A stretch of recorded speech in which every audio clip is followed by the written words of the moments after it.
Welcome to the Millennial Method podcast, where I dive into the personal stories of millennials who have chased their dreams, overcome challenges, and redefined success in this pivotal era. I'm your host, Marky, and my guest for today is David Ho Nguyen. He is a videographer, photographer, used to work at NASA, my best friend, just an incredible creative talent, and it is an honor for him to be my first guest for this podcast. For those that don't know, I started this podcast because I wanted to get into the world of audio. I consider myself a creative generalist and I love exploring new things. And David has given me his full support on the project. And he truly is someone that I look up to as a person, as a human being, as someone who is probably one of the best storytellers out there. He just creates incredible, heartfelt videos, not only for EDM artists, but for weddings as well. We own a wedding business together, and I think his story is something special. So I hope you enjoy this episode. And without further ado, here is David Ho Nguyen. All right, David, my guy, welcome to the podcast. Thanks for having me on, my man. How's it going? That's good. Thanks for having me, man. It's been good. I just came back from a walk around my block, just get some air a little bit. Kind of thought about how I was going to introduce myself. No, I'm just kidding. I'm literally coming into this with like a clean slate right now. It's been pretty good. It's been busy editing and, just part of the grind. Yeah, and I definitely want to, hop into the grind. I mean, photographer, videographer, best friend, business partner, everything in between. We can talk about anything, to be honest. But I think where I'd love to start is with a game. And the game's called RuneScape. Can you tell the audience what is RuneScape and how has that inspired your career? Oh my God. What is RuneScape? Let me Wikipedia this real quick. I'm kidding. From my recollection of RuneScape, first of all, RuneScape, for those that don't really know, is a multiplayer RPG game, a role-playing game, in which you get to interact with other players, you get to battle with other players, you get to do a lot of activities, and yeah, it was a really fun game that I grew up playing from the age of like 8 to 15, so like 7 years of my life. And yeah, it was a really good game. And it's funny that you bring that up. It's because like not a lot of people actually know this. RuneScape was like one of the reasons why I got into, filmmaking. And not a lot of people know that. It's a pretty crazy story, to say the least. Yeah, well, I mean, what kind of videos were you making in RuneScape? Just a lot of videos. There might not be a lot of like people out there that might be understanding what I might be saying, but I would be making like PKing videos, which is like when you're battling other players in the woods, right? So making montages of that. I would make RuneScape music videos, which was kind of like my little bread and butter. I would also do kind of like it's just super funny too. It's just like a lot of like comedic videos and just being really stupid as kids on the behind the computer screen, just random stupid shit like that, So, yeah. Yeah, and what software were you using back then? Back then, I started off with a Windows Movie Maker, which is kind of like the OGs of the OGs, right? Oh, yeah. When I was still using a Windows computer, and then from that, I kind of progressed over to Sony Vegas 7. Which was kind of like my first entry into like the more consumer or prosumer, editing files out there, editing softwares out there. And then from there, I kind of went through to Adobe Premiere Pro. Wow. Yeah, I mean, so it's really given you kind of like your taste of editing, huh? Yeah, I mean, a lot has changed from then versus now, but I'm very grateful because RuneScape was kind of like one of the reasons why I got into this whole creative field, right? Looking back in hindsight now. It's like, I don't know why. I wanted to start with that because it's just such a funny story. I feel like a lot of people, especially creatives like ourselves, they start with like editing because they get inspired by the early days of YouTube. Hmm. And like I remember my first edits were something similar, but it was more like anime. It's like anime music Yep. videos, AMVs. AMVs. As in like there's this one anime called High School of the Dead, which Yep. racked up like 500,000. And yeah, it's just funny that like that's how it starts, and here we are, like just taking it seriously. Um, Honestly, you to me, you're like a true creative, right? You're someone that is you do photography, you do videography, editing, like we talked about. You're a dancer as well. Um, Out of all those mediums, which one's your favorite and why? Mm. I think that's kind of tough to just answer all alone. I feel like I get creativity from all those outlets, right? Just diversifying my creativity throughout different like mediums of work, whether it be photography, video, dance, right? Even watching like movies and finding inspiration from other creatives and whatnot. I feel like all those kind of contribute to, who I am today.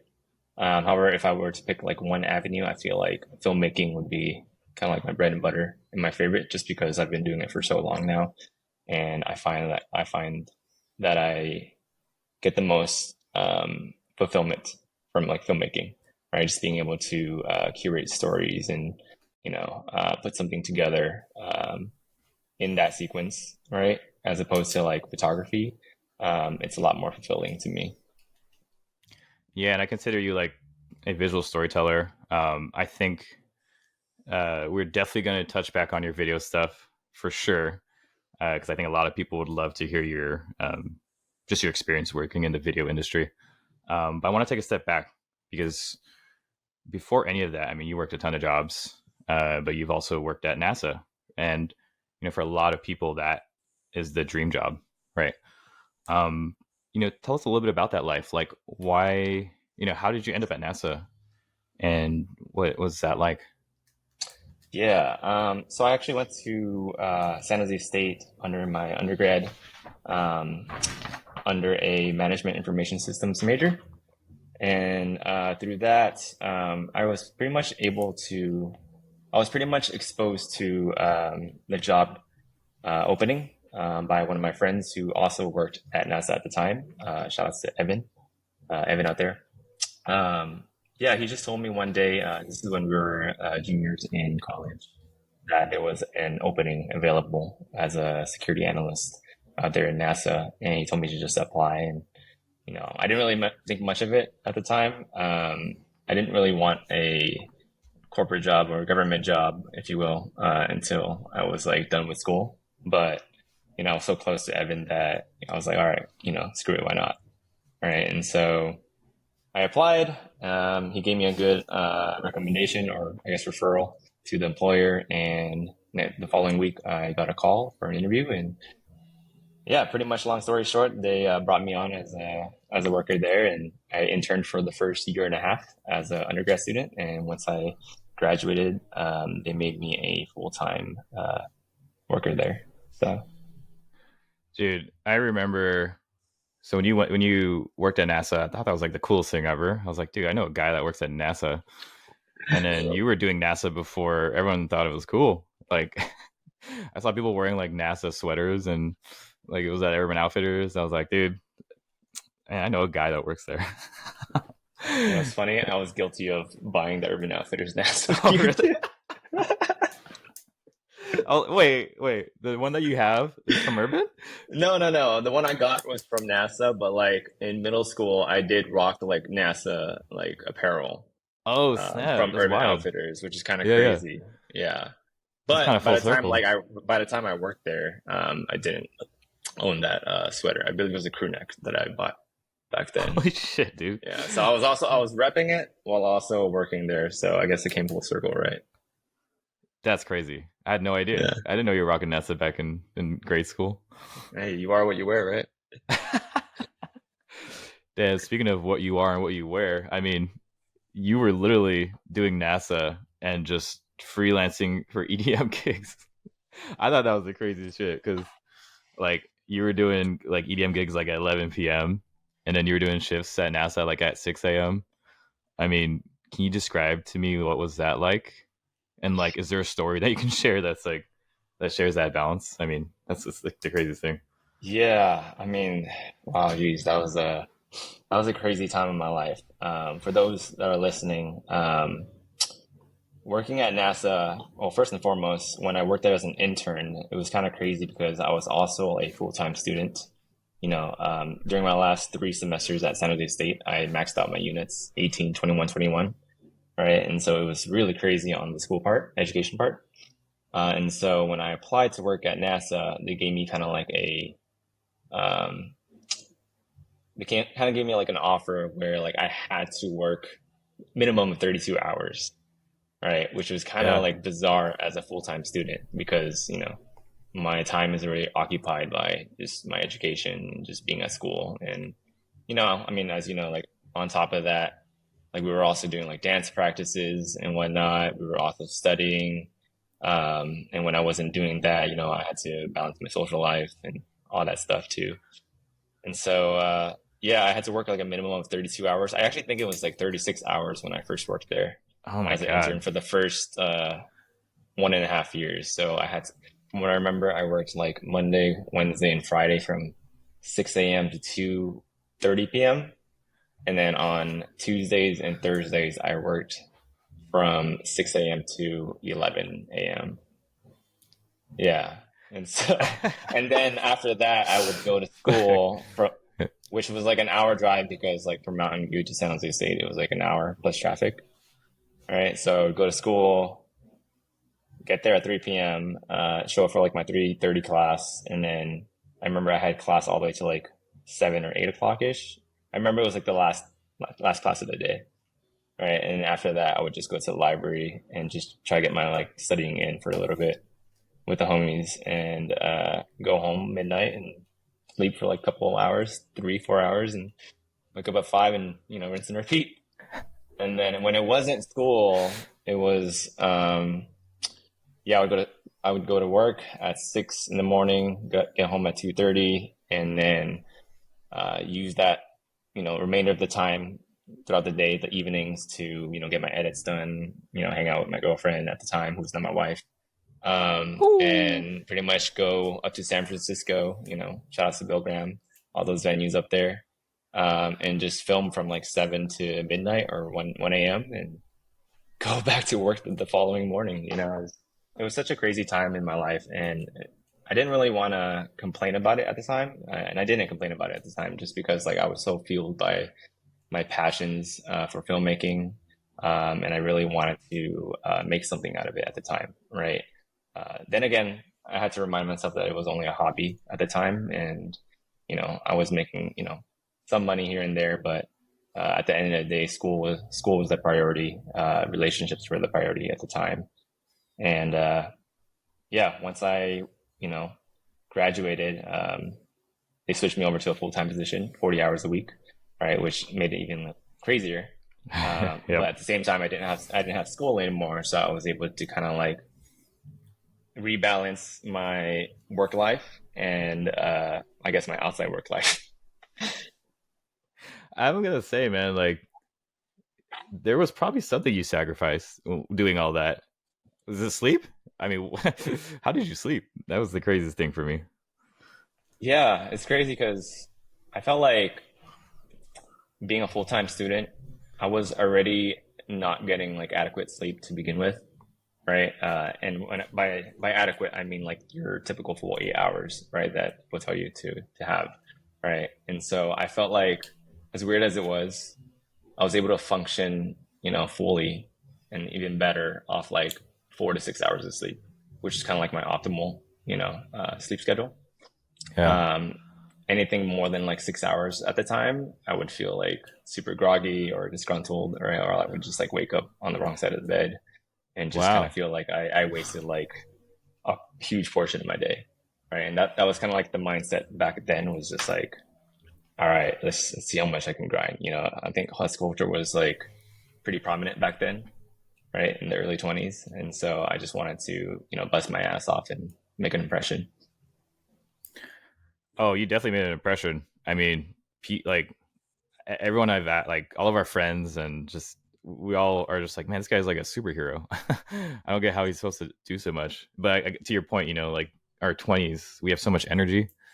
The 4 to 6 hours, that was also me during that time, and I think our like you said, like as a student, I feel like our bodies got trained for this that moment, and Hmm. when you left college, it was like business as usual.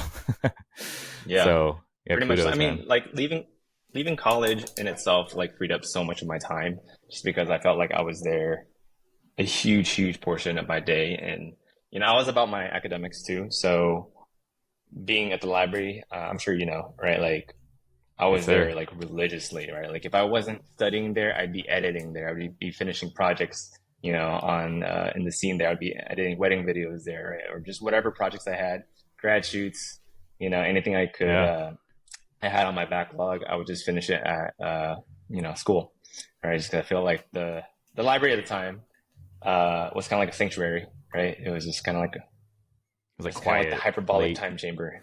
Right, right. It's hyperbolic time changer. Yeah. Shout out Maggie. She's there So it's twenty four yeah, it's funny seven. because me and Aaron were there yesterday too, and so it kind of brought back a little bit of nostalgia. Oh, is that what was on your Instagram? I was Yeah, like, this guy's over at the library right now. It's dope. yeah. We kind of walked down memory lane a little bit. Amazing. Yeah, no, that I love. That's probably my favorite thing about San Jose State was the library because, again, it was just so quiet and like you said, and especially because we're creative people, we need quiet, especially if home's not quiet. Like Hmm. you know, that's kind of like our second home. And Oh yeah, home was definitely not quiet. probably won't need to go into that, but Yeah. Well, there's a lot of Vietnamese dramas in the background. Mom was just playing a bunch of Vietnamese dramas, so I could never get peace of mind. Just because oh even at yeah, my yeah. parents' house, like my office was like downstairs in the outside room, right? And so there was like a TV right next to it, so there was You always were like a like in TV the playing. living room, right, or something? Yeah, no, it Yes. wasn't living room, it was like an entertainment room. And so environment played a huge factor on like my productivity at the time. And it still does now, right? And so, switching environments from like the library and cafes and wherever it is, right? That definitely helped out a lot. Well, I mean, speaking of NASA and leaving, I mean, you did it to go full time freelance, which I think is just like everyone thinks about doing that, especially a lot of creators. Um, I wanted to know like what did that feel like, and how did you know the time was right? Um, it wasn't easy uh, leaving a stable job in the tech sector.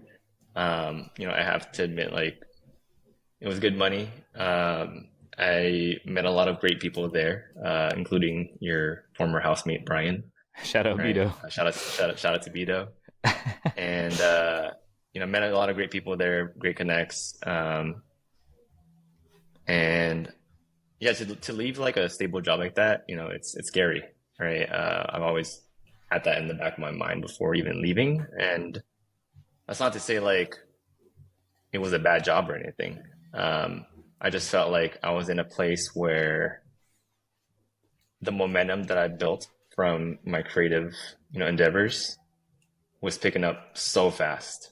And I think the biggest moment for me was when I was asked to go on tour, not once, not twice, but three times. And I had to turn it down all three times I remember because that. I couldn't afford to take time off to go on tour. Right. And I think that was always kind of like the dream is to go on tour at a young age and just see different cities, right? See different landmarks out there, and just getting to experience that life.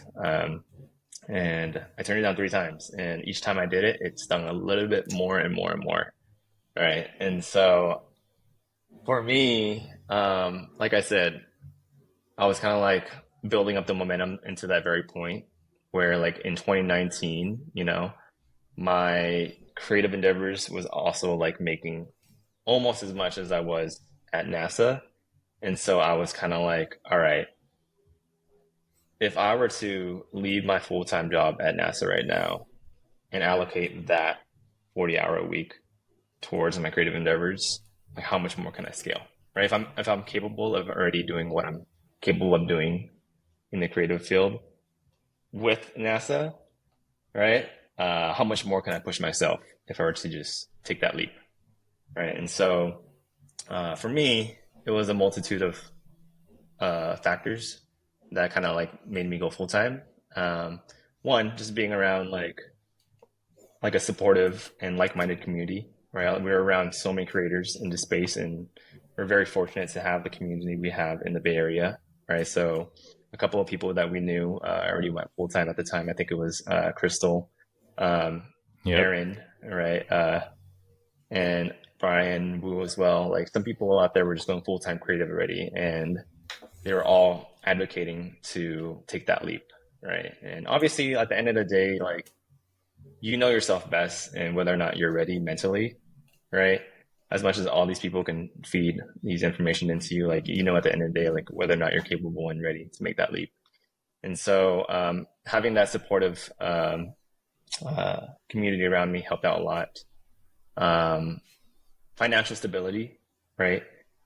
Being able to have a cushion that would get me by if things don't work out like right off the bat, which I expected it not to in some senses, right? Like I feared the worst, but hoped for the best, Mm. right? And so having that extra financial cushion on my back in case things didn't work out, that allowed me to make the leap easier. And of course, like having a general like direction of where I want to go, whether it be like music touring, the wedding gigs, right, the wedding industry, and all like the other miscellaneous things that come with freelance.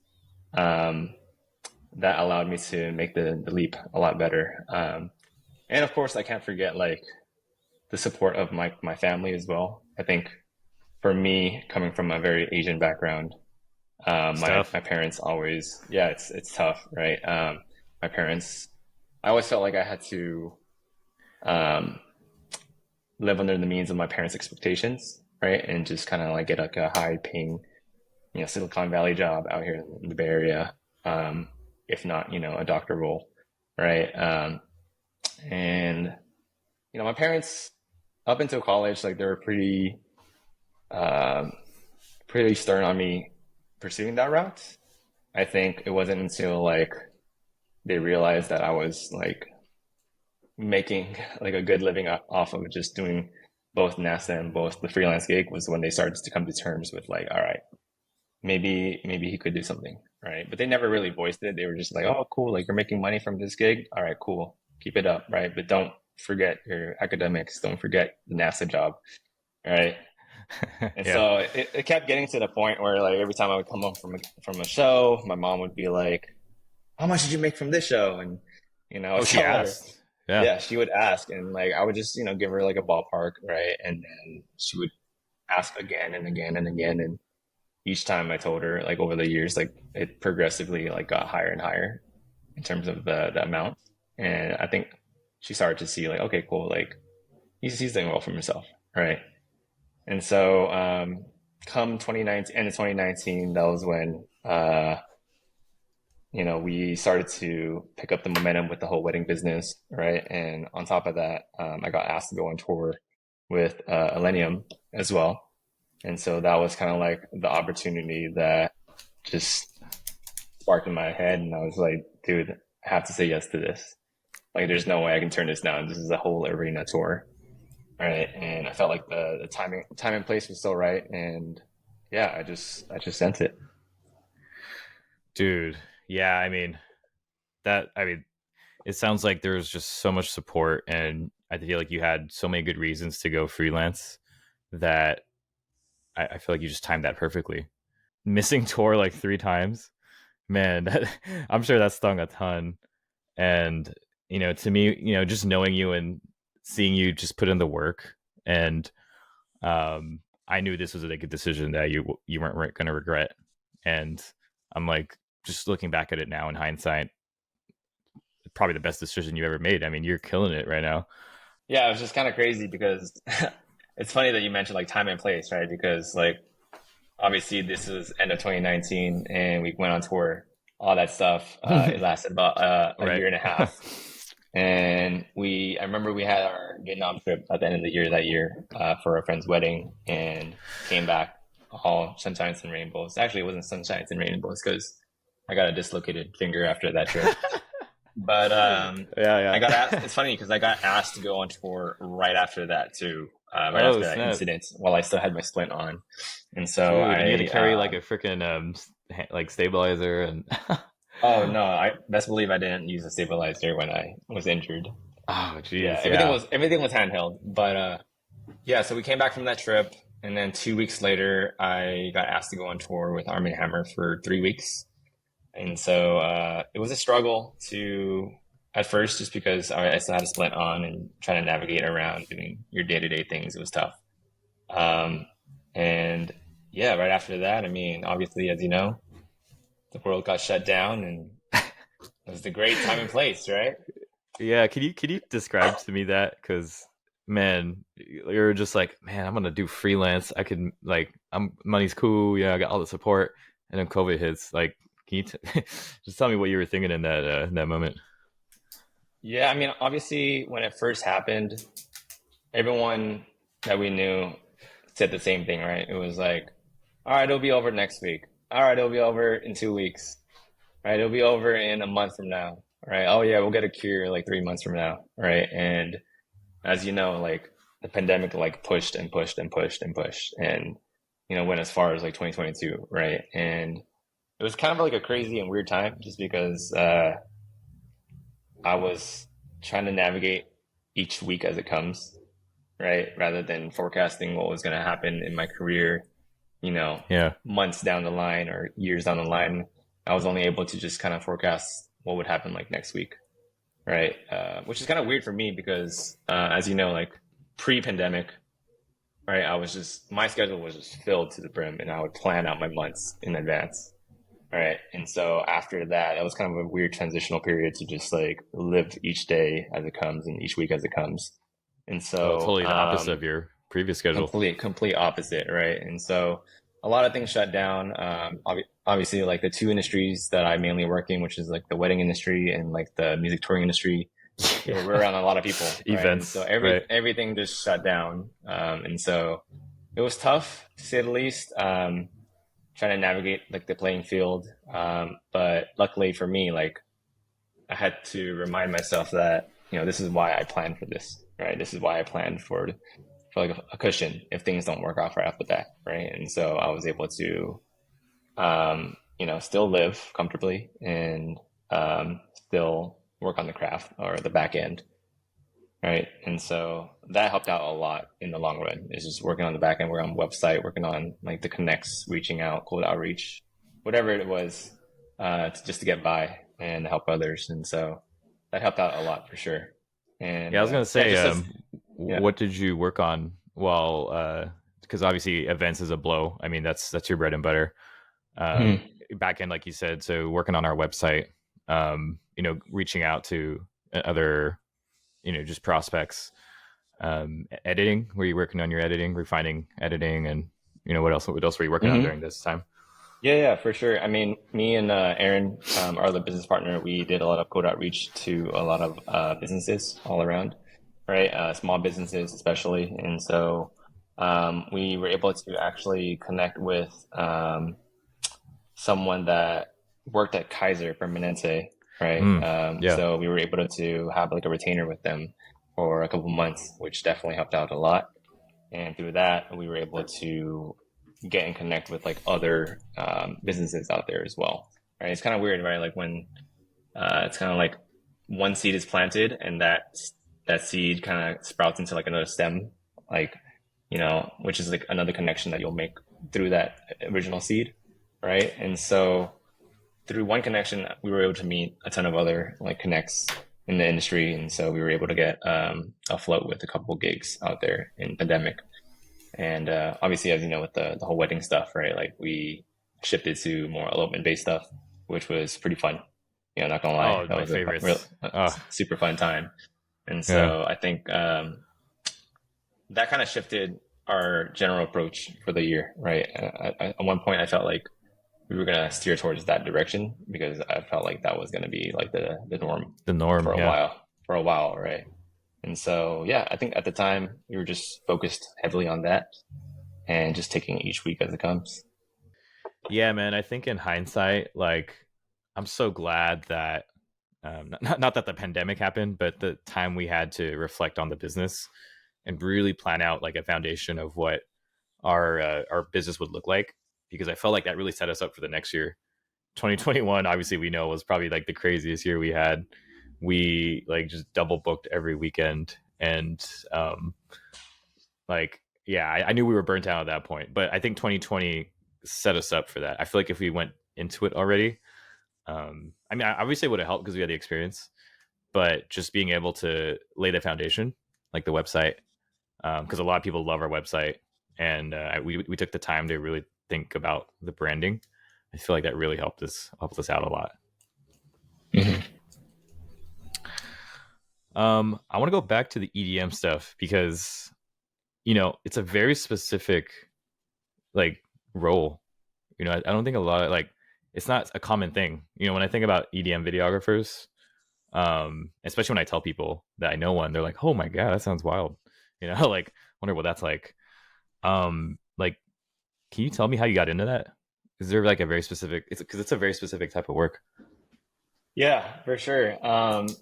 It's really funny too because I never really had any like preconceived like notions of like what it was like to work as an EDM videographer per se, right? And so the only experience I really had working in the industry, I guess you don't even call it the industry, like my first ever like music event related was when one of my friends, Francis Corpus, he was spinning back then. He's just an avid hobbyist who just DJs at like smaller clubs and pop-ups, right? And so he got asked to open up during a boba grand opening, Okay. and so he asked me if I could like come out to film a little recap for him. At the time I didn't really do anything music related, or nor have I done anything to that like caliber, right? And so I was all right, whatever, cool, like I'll do it. You're a homie, I'll come out, film it. And so I filmed that and, posted it on Facebook, and we got some traction and amongst like, my mutual friends, of course, who knew Francis. And so that was kind of like my only experience I had at the time. And I was proud to actually put that on my portfolio because it was something that I never did before. All right. So shout out Yeah. to Francis. And Shout out to so Francis. back then, this was probably 2015. That was kind of like the era of Instagram blowing up, right? At the Yep. time, I like to coin myself more of like a landscape photographer and videographer at the time, right? Just being able to travel around to different places all around California and outside of California. That was kind of like my only work that I ever shared on the internet. And so, again, I'm just trying to emphasize that I didn't have any like prior work in the industry. I mean, back then I was actually like an avid listener of EDM music. Back when I was like playing RuneScape, I would be making like RuneScape music videos with like EDM music before I even knew what EDM music was. Right, so Yeah. like listening to classic artists like Dead Mouse, right, Cascade, Skrillex, ATB, Prodigy, Pendulum, right. Yeah. Those Old were school kind of like Skrillex, man. the OGs of the EDM scene, right? And so back then when I was listening to it, it was more like background music. I didn't even know what the difference between different genres were, right? I was just kind of a kid just vibing, right? And so um, I used to use Pandora as kind of like my medium of finding new music back then. Mm. Yeah. Yeah. I don't Same. know if you know Pandora. Oh hell yeah. Yeah, so Pandora was kind of like my way of finding like new music when it first became like a streaming platform, right? And so I used to have EDM, I guess like Seven Lions Radio on shuffle back in 2014, 2015, and I remember one day, um, you know, it it was Seven Lions playing, and then the next song was kind of like this Millennium track, right? And started listening to it, and I was like, oh yeah, cool. This guy's not too bad. It's pretty chill, right? And so I added him to my Pandora like playlist and started listening to Millennium's tracks. And I think at the time he had like 5 tracks, at most. All right, and Yeah. they were kind of like remixes and whatnot too. And so I was like, okay, cool, whatever. This guy's cool. And I followed this website called Bands in Town. I don't know if you ever heard of that, I know, right? yeah. That's like the Where local you artists come in. right, where you like follow different artists that you're a fan of, right? And so back then I made an account, and this is when I first kind of like started like raving too, right? And so I would follow DJs that I enjoyed, like Alesso, right? Calvin Harris, all that stuff. And they would immediately tell me if these artists were in town. And Yeah. so I got an email one day saying that, Millennium is going to be in town at the Catalyst in Santa Cruz. And I was like, shoot, I could go watch this guy right now. But none of my friends really knew who this guy was. Right? He was super Crazy small to in hear that society. now, right? Yeah, it's weird to say that now, but at the time, like no one knew who he was, and so I could have just, gone by myself. But instead, I was like, hey, I'm just gonna reach out to see if I can just shoot for him. All right. And I think at the time, Millennium had 1,800 followers on Instagram. Right. So super, super small. And so I Wild. actually reached out through Facebook and, messaged him like, hey, my name is David. I'm a creative from San Jose, California. I saw that you were coming to Santa Cruz on so and so date. It would be cool if I can come out to film, a little recap for you. Cheers. All right. Kept it super short, super simple, Hmm. and didn't really think much of it. 5 minutes later, he responds back. All right. Five 5 minutes minutes. later. Wow, he was on Yeah, his it's phone. crazy, crazy. Five Yeah. minutes later, he responds back and says like, "Hey, you should hit up my manager, Sean." Right, and so he sends me over Ah, his yeah. email, and I immediately message Sean, saying the same thing. Right, sent him over my Instagram, which again didn't really have anything EDM related. It just had a bunch of like landscape stuff and Yosemite waterfalls and whatnot. And so, Wow. Yeah. as crazy as it is, like, Sean responded saying like, "Hey, I really like your work. Super awesome. Like, let's come out and make some cool stuff." And so I drove out to Santa Cruz, met up with the crew for the very first time. Super cool people, super chill people. And I remember just talking to Sean, and one of the first conversations we had back then was like about landscape photography, because he also was a landscape photographer as well. And he mentioned something that really like surprised me, which was, "Yo, I've seen your work on like feature Ah, pages and whatnot. So I've definitely seen your work for it. Like, I really fuck with your work." Right. yeah. And so I was like, "Yo, this is crazy. Like, what a small world." And Wow, I so didn't I know think that. Yeah. that was kind of like one of the first initial connects that we had with each other. And yeah, at the time, I was just doing my thing. Again, like I didn't really have any prior idea of what like an EDM recap should be like. So I just kind of made a cool video to the best of my ability. And I think that made a very good first impression with them. And from then on, like every other show in the Bay Area, they brought me on, which was pretty cool. And so I think during that time, they had like 3 shows in the Bay Area within the span of like a month. And so I showed up to all 3 of them and just, crushed it and made a good impression. So you didn't know any EDM videographers that you could have looked at, or any inspiration from any of them? You just kind of did your own thing.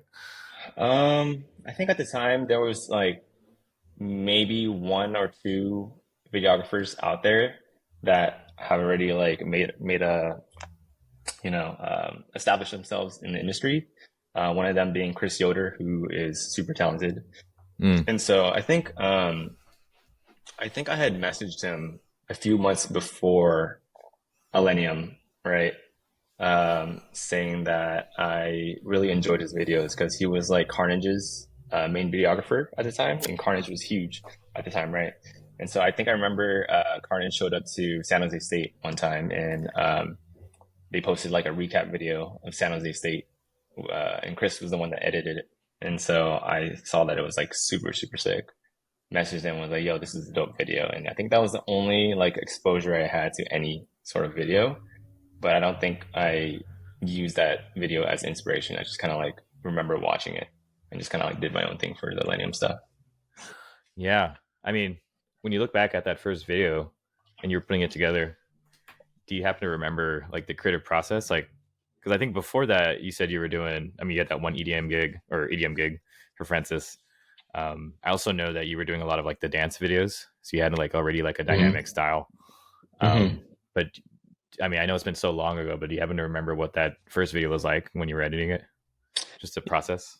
Yeah, I mean, I think, like you said, right, I come from a dance background too, so being familiarized with the dance, scene, like, you know how to count beats, right? You know how to read Yeah, an yeah. eight count, right? A four count, right? A bar, right? And so, like, I think I had that advantage into like video editing where like I was able to just do a match cut to like the beat, right? Or like anything, like a transition to the beat, right? And so, I think using that to my advantage and making a seamless, flowy video that was, quote unquote cool at the time, to me at least, right? Hopefully, like it was cool to whoever sees it at the time. But I think the idea was to make something that I liked, right? And it wasn't necessarily like something to impress Millennium.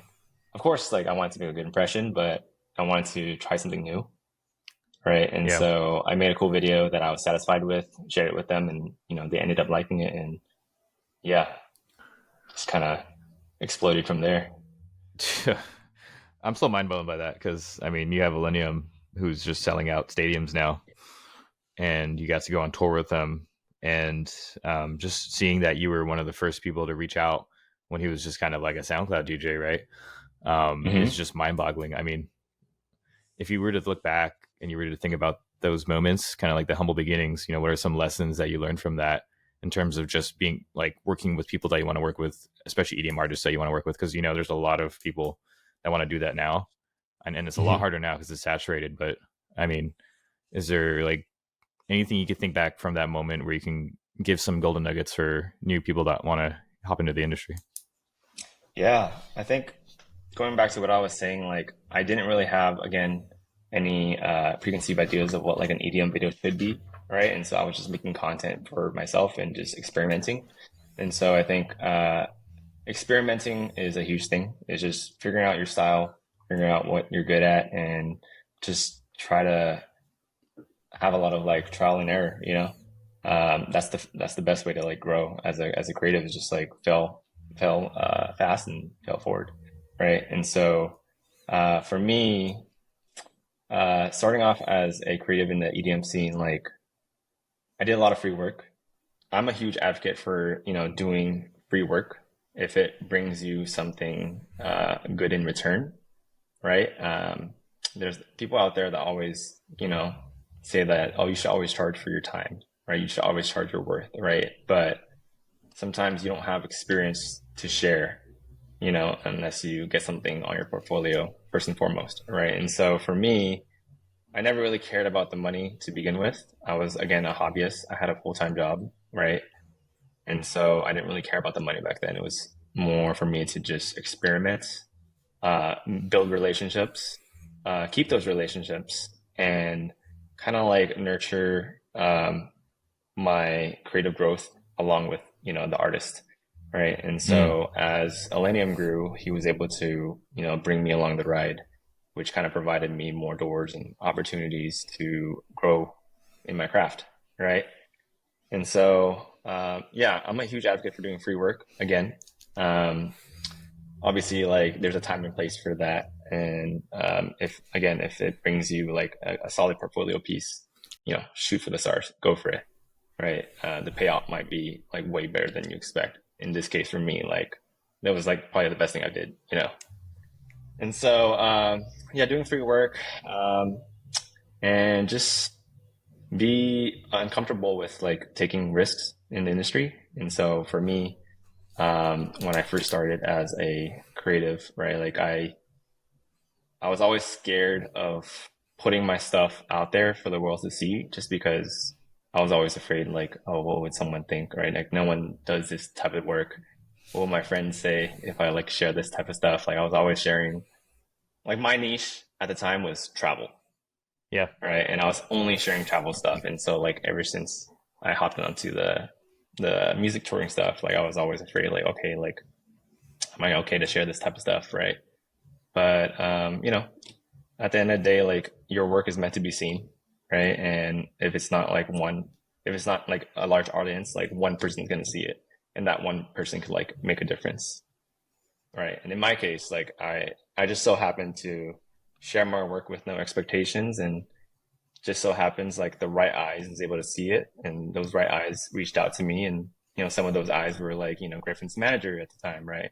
The Arm& Hammer Hmm. guys, and like so many other artists that I've had the fortunate pleasure to work with today, right? And so for me, like it just takes one, right?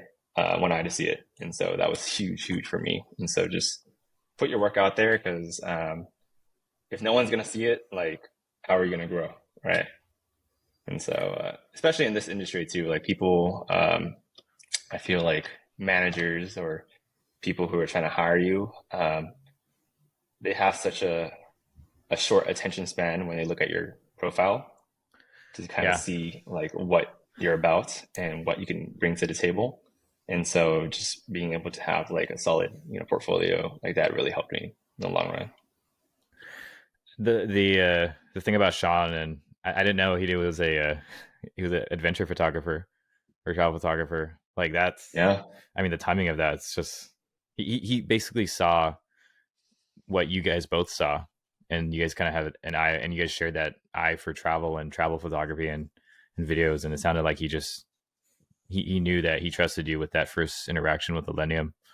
Mhm. Um, and I want to go back to that first interaction with Millennium because it's like I said before, like I feel like you took that risk, right? To just DM him and just say, hey, like if you need a videographer, let me know. Like what do you say to someone now? Because it's just I feel like it's harder to do that now.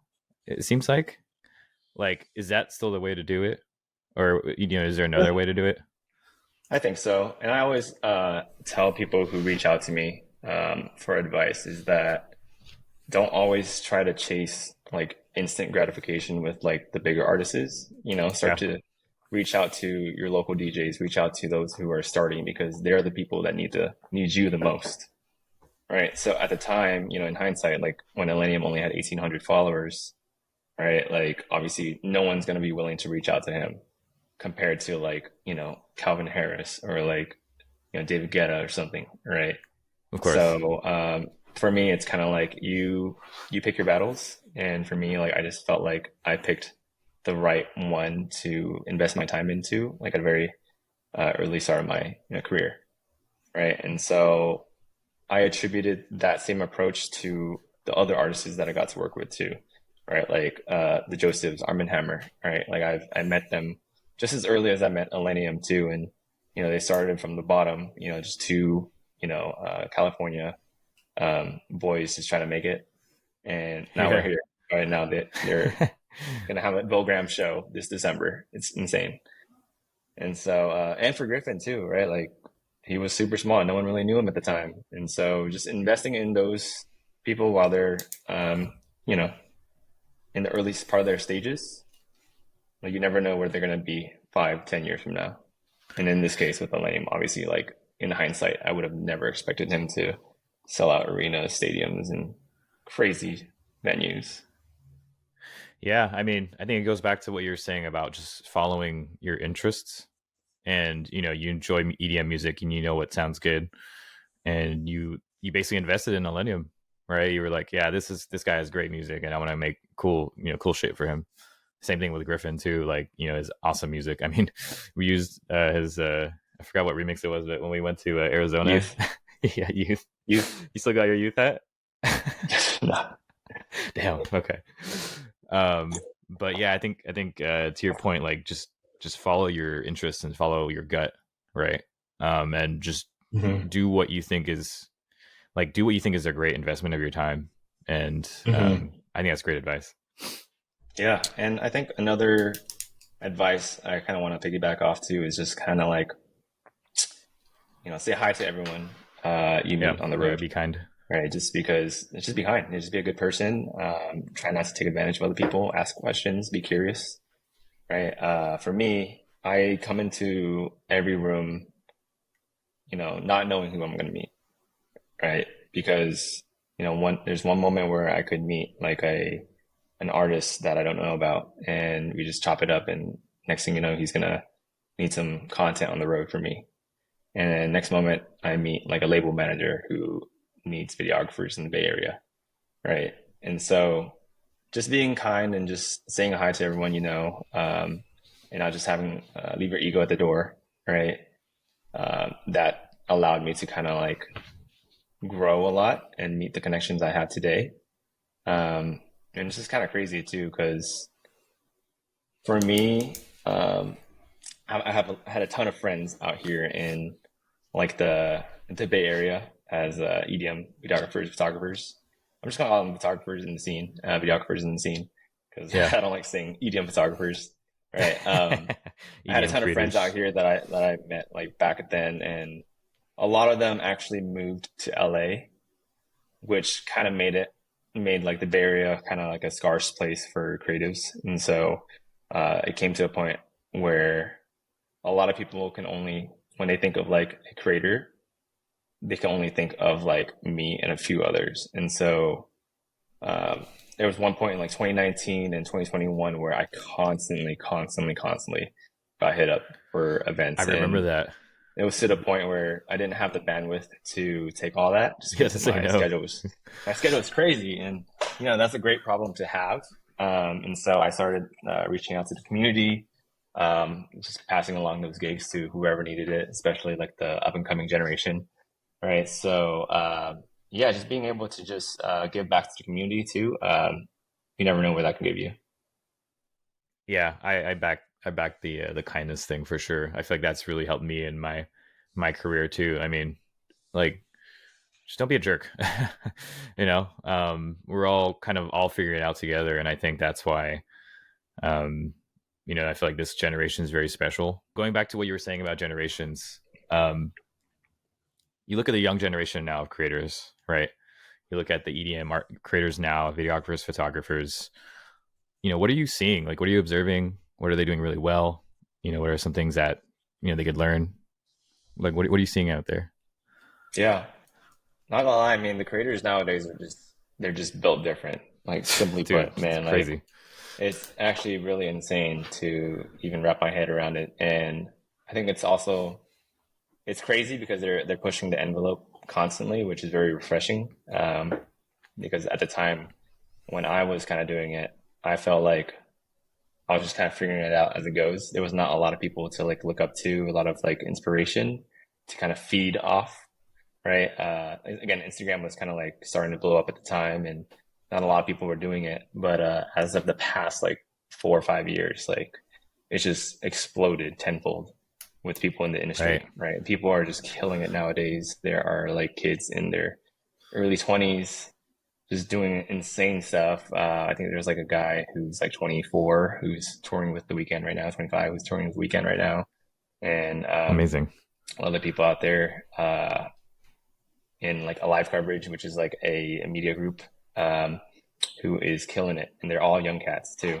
And so I think just at least with the millennial generation or just this generation these days, I think they have a huge advantage because of the readily resources that are available on the internet. Like information is just like so democratized now, like it's everywhere, right? And so there's like no excuse for a creator who's trying to get into the scene, like to like learn something on the internet, right? Like YouTube University, right? There's so much information out there, Yeah. and there's so many creators out there too. And I feel like you should just shoot your shot. Like for me, when it came to a point where I felt like I was stuck, I felt like it was either, all right, David, you should figure it out yourself, or you should just leave your ego at the door and just reach out to creatives that are like way better than you and smarter than you and just get like their 2 cents. Right. And I chose the latter because I wanted to grow myself. Right. Like you could think you're the shit, or you can just be like, all right, you know what? I still have a lot to learn and grow. And so why not like, pick someone else's brain and figure out something new. Right. And so I'm very fortunate like like today to be like friends with a lot of the creators I like looked up to in the scene back Yeah, then. I know it. It's just really crazy. Like Nainoa to Chris Yoder, bunch of the Kurza crew, people out there that I've seen on the internet. It's just really crazy now that we're all just a huge community online, right? And so, yeah, community over competition, man. That's a huge mantra that I live by. I'm gonna put that in big quotes. Gonna put it right here on my wall. Yes, Community. sir. David. David, quoted by David. I mean, yeah, it's crazy, man. Like, you got a lot of kids that look up to you. I mean, I'd be walking with you in San Jose, and it's Oh just my literally people gosh. will be like, "Hey, dude, like, love your stuff, man. Like, teach me."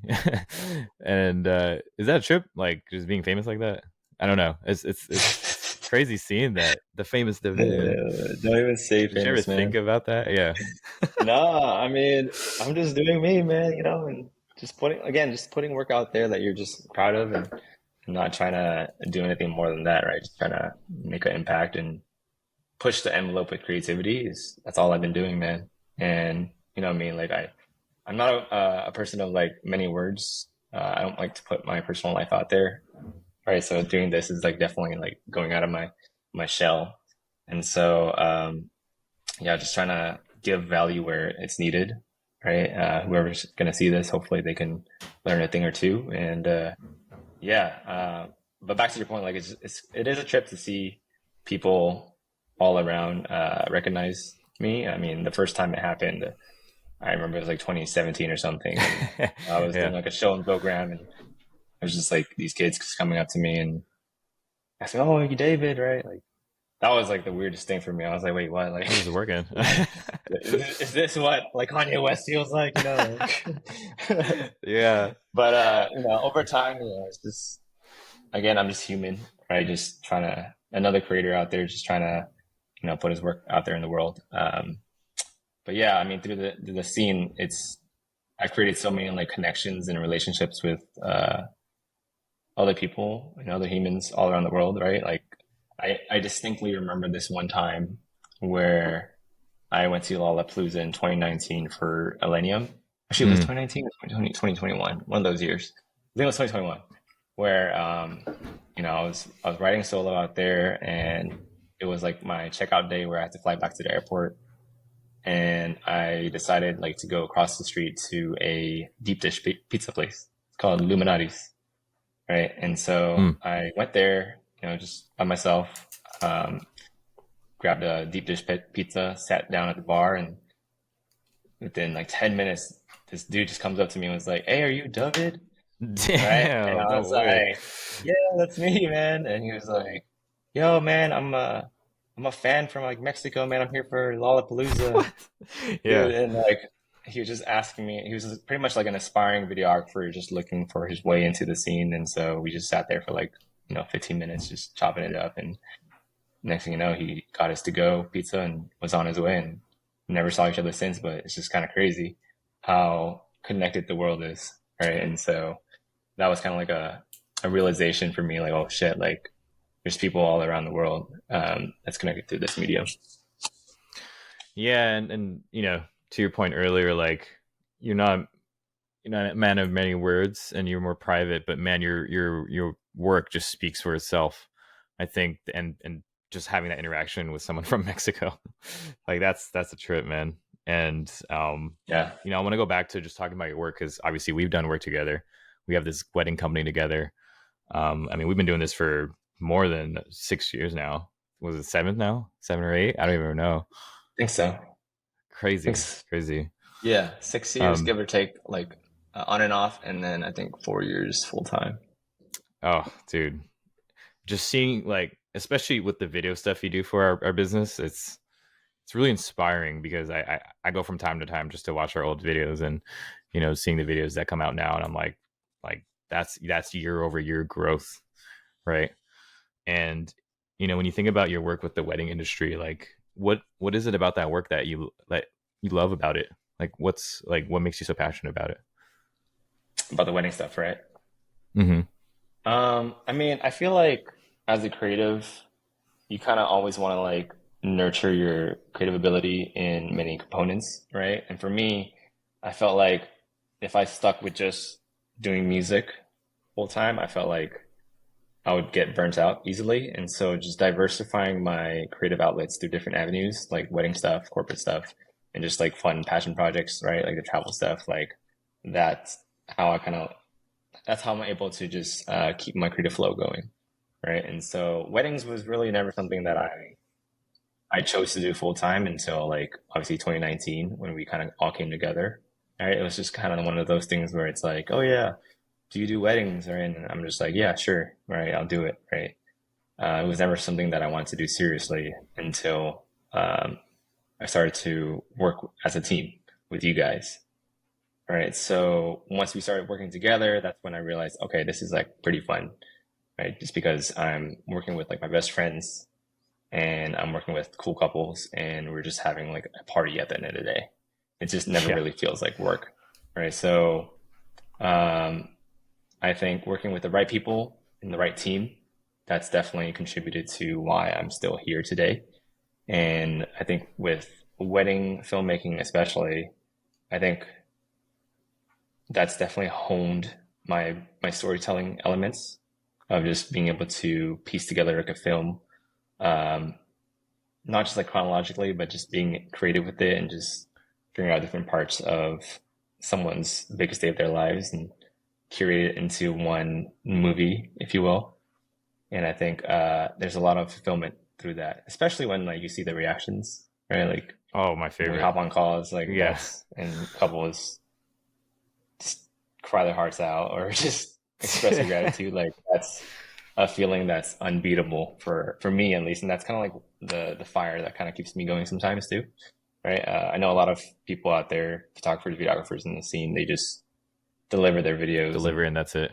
call it a day, right? But I think for us, ever since we kind of incorporated that viewing, doing like a viewing for our couples, right? I think that's been a very very fun thing that we've done, and so just seeing the reactions like that, like and working with you guys and working with the right couple is like it just makes this whole scene feel like not work.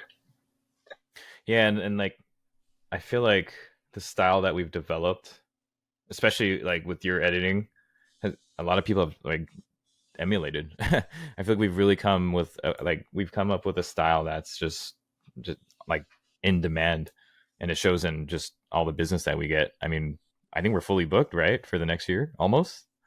Like, Yeah, yeah, just about. I feel like we're at a place where we can say no comfortably now, right? yeah, yeah. And I think that's a really really cool thing, just because again, flashback to 2021. In case the viewers don't know, Oh man, we're practically doing a wedding every week for like 5 months, 5 6 months, just because the COVID wave of brides and grooms just pushed he came all into back. 2021, and just as fast as it went away, it came back full swing. And so we learned about burnout, and we learned about our mental and physical capacity of taking on so many weddings, and so we've definitely geared towards the quality over quantity mantra now, and so less is more for us. And I think that's why I'm not, killing myself and yanking my hairs out yet, just because we're being intentional with who we're working with. So that's been very refreshing. Shout out to Out Our Story Wedding. Shout out to Kenny. They do a ton of weddings and do amazing work, and the volume's just crazy. And we Shout had out that to one Kenny, year. man. Yeah, I mean, we did that only one year. They do it a ton of years, so props to them. Um, Yeah, which is crazy because they've only been doing it for like 2 years, give or take, but they have a pretty big team and a systematic approach to it. So hats off to him, man. yeah, yeah, I got to catch up with that guy. Um, yeah, going back to the wedding and EDM stuff. I mean, how do those two compare?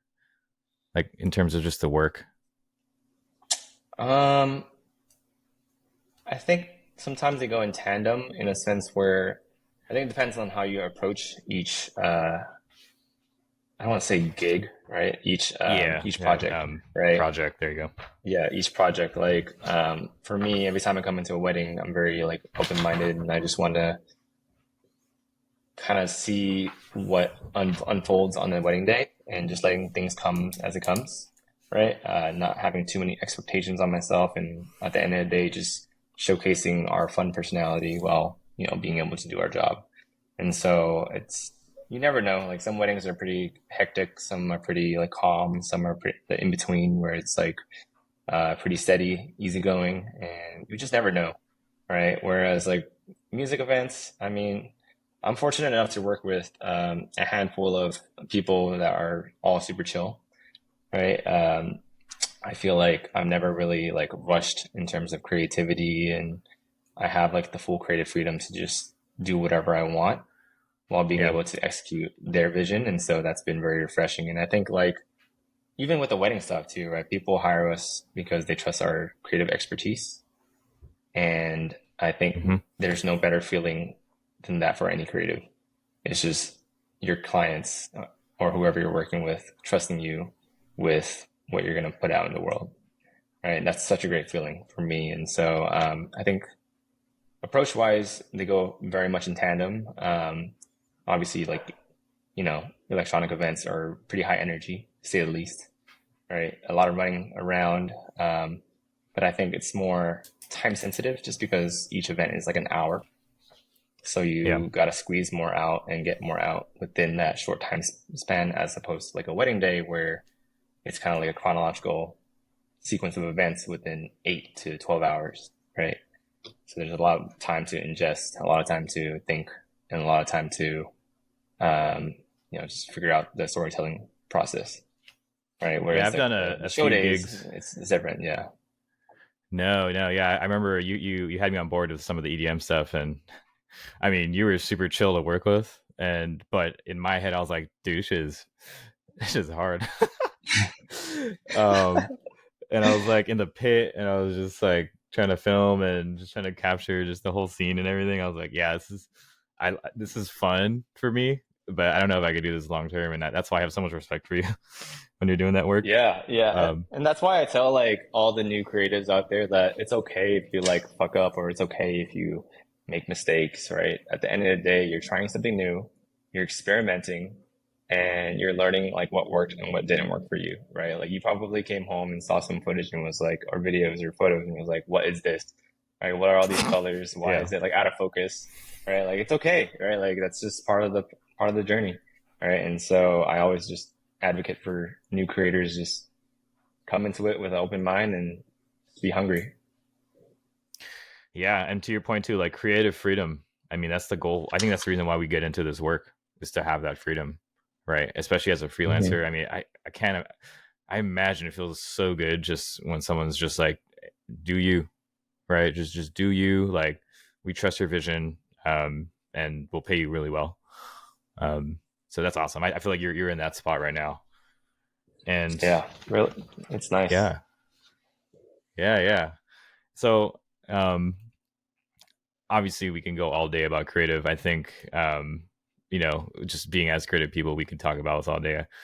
But I do want to talk about you now because you're 28, right? Are you 28? I want to make sure I get that right.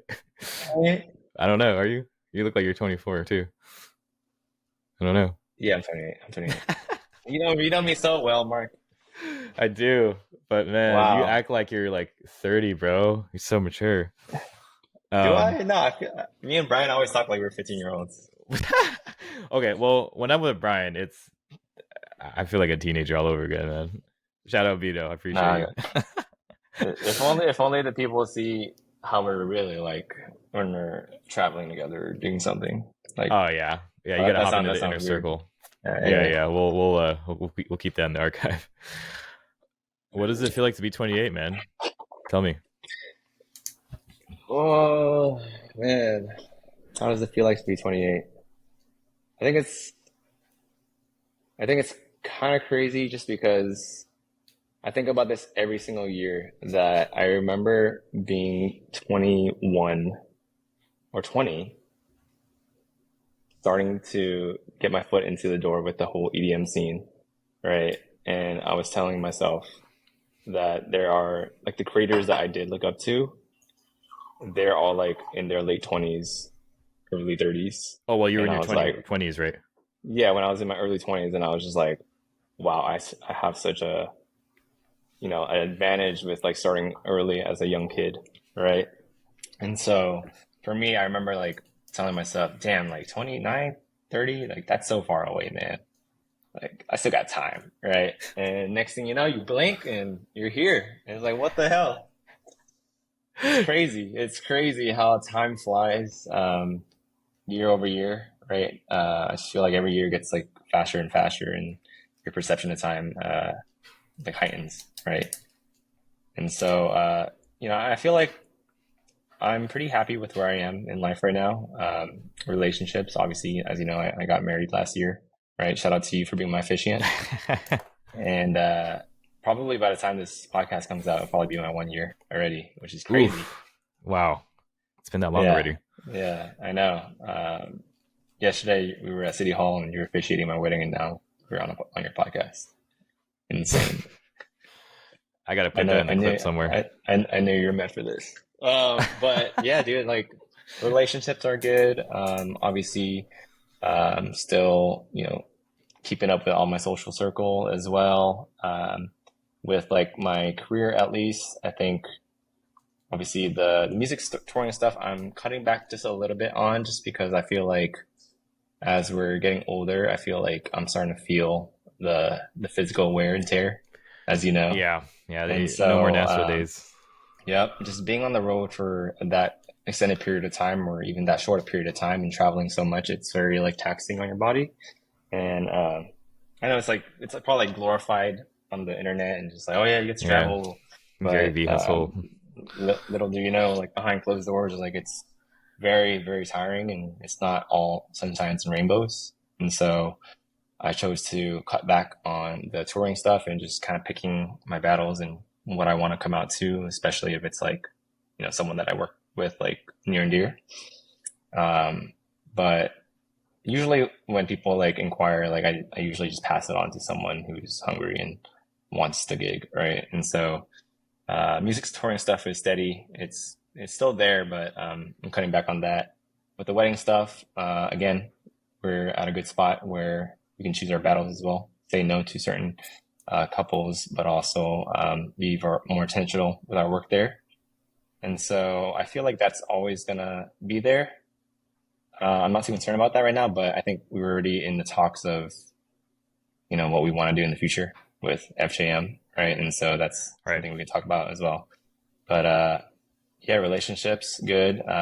Physical health, good. And just mental state, good. And can't complain right now. Can't complain. Yeah. I mean, late 20s is like such a sweet spot, I feel like, because we're in a spot where, like, well, especially with a lot of millennials our age, we're young enough to still move like we're young, right? And we got money to spend, and so that means we can really go all in a lot of stuff.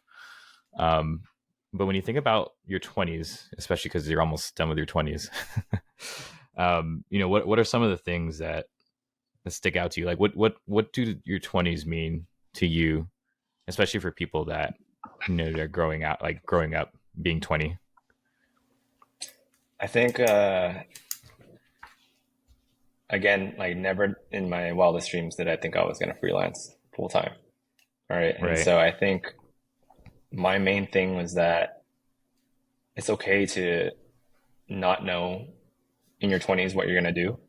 Like it's okay to be uncertain. Like that's normal. Like I still know a ton of people that are figuring their shit out like today, right? People are going back to school, people who are still like lost, who I catch up with all the time, who are just still trying to figure out their lives. And I feel like we're all just kind of figuring it out together, right? Like as much as you think like you might be alone and, stumped with something, like chances are there's a ton of people out there that are going through the same thing. And so it's okay to be uncertain. It's okay to, if you're still figuring it out, you still have time, right? Like I know people that are in their 30s and 40s who are,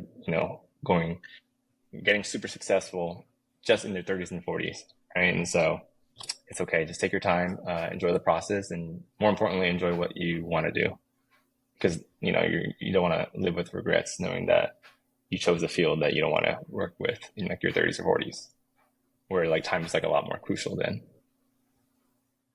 Yeah, I feel like you live that advice so well. I mean, what was it? Just leaving your job to freelance, I think is already like one of the biggest steps anyone can take, especially in a creative career. And so now you enter your. I mean, you're not 30 yet, but we're getting there. What are you looking forward to in your 30s? Like I said, man, earlier, I haven't really thought too much of it, but I guess this is a good moment for me to be a little bit introspective and Yeah, think about my 30s. But I definitely, as far as like the creative aspect, I want to do more collaborative work, right? I feel like growing up in my 20s, I felt like I was very, not even in my 20s, but just like as a kid till now, like I was like very self-taught, and I learned a lot of things, just try to figure it out myself. I didn't really like to seek out guidance unless like I really needed to figure out a different path. Um, but also going back to what I was saying earlier, like unless I wanted to like do some outreach to some, other creatives, right? Like I want to work with. I've always felt like I was very self-taught and I just wanted to learn everything myself. But I feel like I'm at a point where the collaborative work is so essential in the scene, and especially working with people who are smarter and more talented than you in their field, respective field. All right. I think that's the best way to learn something is just surround yourself with like smarter people. And so I want to do that a lot more, whether it be in more production houses, sets, festival coverages with larger teams, and just making a conscious effort to just surround myself with those people. So that's where I want to go with the creative work. Um, Outside of creative stuff, with like life, obviously still stay in shape, still stay physical. I go to the gym, always prioritizing like my health and my relationships with those around me. Those are huge, huge. And just telling myself that it's okay to like slow down sometimes, right? I feel like we already went through, I don't know if you can see that. I can't see that. Oh shit. I Slow have it right here. I have it down. right here. You're ready? You're ready for me to talk hella fast, huh? No, no, no. That's a reminder to me, bro. Oh, really? Yeah, Okay. because no, literally, I was just like, I feel like I move too fast sometimes. It's like Yeah. just in general, like when I talk or when I think or just everything. So I have this little sticky note that says slow down. So Nice, nice. I thought you were just waiting for me to talk hella fast no, and no, I wouldn't call you out like that. I know for real. It's like a fucking shoot. I'm not surprised, man. We think the fucking same.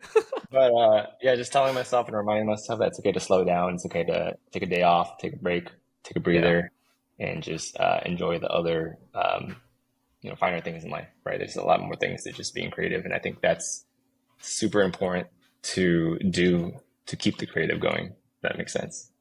Right. So less is more. Yeah. Is No, yeah, I mean, the creative process is not this, right? It's like, yeah. and if you It's don't like take time to rest, yeah. yeah, exactly, fucking body roll. Yeah. But yeah, if you don't take time to rest, spend time with your others, have 3 hour dinners, I think you're not going to be creative. Like, you reach your creative potential. Yeah. And Or 4 hour dinners. 4 hour dinners. Yep, we got to go to Claw Shack again. It's been a minute. um, and speaking of relationships, dude, married man, how's it feel? I mean, It's it's been great. 1 year. Yeah. It's great, man. Got health insurance now as a creative. It feels amazing. It does help to have a nurse as as your wife. Yeah, it's great, man. I can't complain. Just being someone around someone who is so supportive in your craft and just always rooting you on from the sidelines and just telling again, like I attribute my wife, shout out to Belle, Shout out to Belle. who helps me stays grounded and slows down. Like she's the reason why I slow down and just take my time at things and don't beat myself up. And so, yeah, just can't complain, man. Love her to death. For anyone that's you know thinking about pulling the trigger? What is your advice? I mean, you were 27 when it happened. I'm sure there's a ton of 27-year-olds that are thinking about pulling the trigger. What can you say to them? When do you know the timing's right? I say, like Nike said, just do it. Just do it. All That's day, it, man. bro. If you know, right? Like, Yeah. just do it, right? It's funny because I had this conversation with Nainoa too, who's also Millennium, one of Millennium's videographers that I work with closely. Um, we were at Cancun in 2021 for Millennium's festival, and we were just walking along the beach after the show together back to our hotel, which was kind of like a 15-minute trek. And we were just getting super deep with. At the time, I already proposed to Belle, and he was thinking about pulling the trigger, so he asked me, and we just got on this whole like long talk, and pretty much it ended up just with him saying to me like, "Yeah, I know I want to do it, but I don't know what's holding me back." And I was just like, "Just do it." Right? I said the same exact thing to him. Just do it. And then I think within like 3-4 months, like he pulled the trigger, and now they're getting married. I think we talked a lot today. I know we went a little over. I appreciate you to me, this is a selfish podcast because I wanted to catch up with you anyway. And it was really nice. Had a couple Wait, glasses of wine. before you even like hop off, like let me ask you, what is your main goal with this podcast? Just Main goal of this podcast. Just flip the switch with you. Yeah. Wow. Okay. Yeah, I love it. Got to be in the driver's seat sometimes. I mean, my goal is to. I mean, there's a ton. I've said it before, but there's a ton of millennials, and you've said it too. There's a lot of millennials that have no idea what they want to do, even at 30. Right? Some of them have a job they hate. Some of them just are lost as hell. I mean, we've gone through so much, right? Like financial crisis, COVID, and even money is just super tight. And there's just a ton of lost people out there. And I've experienced that a ton, right? And I think my goal with this podcast is to let people know they're not alone, right? Let people know that there are people like you. There are people that aspire to be creators, or they want to pull the trigger on their passion projects and find work that they love. And I think ultimately that's the goal, letting people know that they're not alone. There's a ton of stories out there that I think people can resonate with, and you're one of those. And so, yeah. Love that for you. Yes, bitch. My brother, Nice, I man. appreciate you hopping on, man. And I think a lot of people will be able to resonate with this. Your story is one I've been wanting to tell for a while, and hope you had fun, man. Thanks for doing this. Glad to be here, man. Super stoked for what's to come and who you're gonna bring on. I expect a lot of homies and familiar faces that we know. So I mean, there's gonna be a ton of homies. That's how, like, this is only my first episode. The first 10 episodes are gonna be homies. Like I'm still working on this.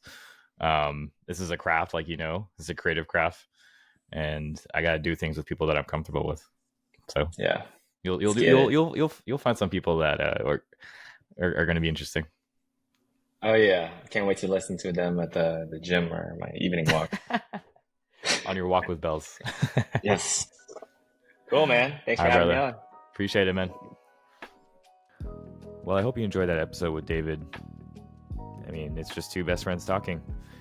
He is such an incredible artist. Like I said, he's my mentor. And I always think about how I can't believe I know him, right? He has filmed Millennium, one of the biggest EDM names out there, Griffin. And it's just wild to see him travel the world and taking charge of his own life. As long as I've known David, he was always a go-getter, right? And still is a go-getter. And seeing that worth ethic is extremely inspiring, especially because he's younger than me.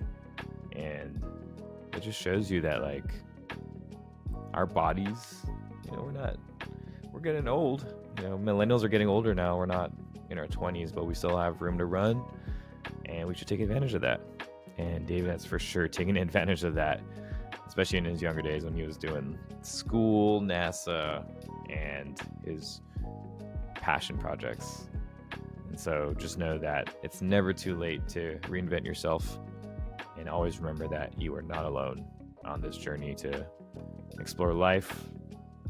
This is the life experience that we all get to play, and it's an interesting one for sure, one that can lead to many different pathways. So enjoy the ride, as David has, and you can find him on all socials at David, Duhvid. Check out his Instagram; it's extremely inspiring.